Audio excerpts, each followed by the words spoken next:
समस्त यज्ञ तीर्थ दान और तपस्यार फल हरिभक्ति रे फलं महा क्रतुनाजत् तीर्थानां फलमुत्तमं दानानां तपस्याश्चैव सात्विकानांच यत्फलम् पूर्ण फल पाइबा पाई केते ना केते कथा करिथाउ। अनेक यज्ञ करती। एही यज्ञ पुणी अनेक प्रकारर वेद यज्ञ ता मध्यरे प्रधान पुणी चारि वेद अनुजाई चारि प्रकार यज्ञ रही एवं सर्ववेदी यज्ञ रही। भक्ति और निष्ठारे संपन्न हेले से सबु यज्ञर पूर्ण फल निश्चित भाव में मिलता है। महाराजा इंद्रद्युम्न दारु ब्रह्म श्री जगन्नाथ को पाइबापी अजस्र अश्वमेध यज्ञ करथिले। सेही यज्ञर पूर्ण फलरू से जगन्नाथ को पाइथिले।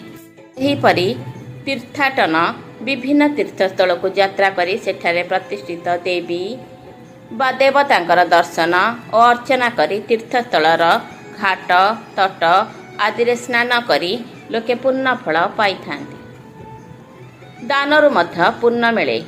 दरिद्र को अन्न वस्त्र आदि दान भगवान और पितृपुरुषों को दीप अर्घ आदि दान एवं ब्राह्मण को गो स्वर्ण आदि दान परम पूर्ण पद बोली शास्त्र ग्रंथादि कहुଯାଇଛି।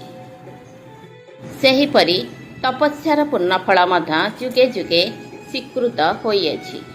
विभिन्न सात्विक कर्मरु मध्य आमको पूर्ण फल मिलिथाए।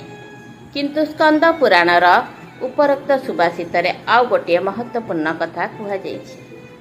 ता हेउछि समस्त महायज्ञ अखिल तीर्थ सर्वविध दान अनंत तपस्या एवं समस्त प्रकार सात्विक क्रियारू जो फल मिले केवल हरि बा भगवान विष्णु को भक्ति कले से समस्त फल मिलता है।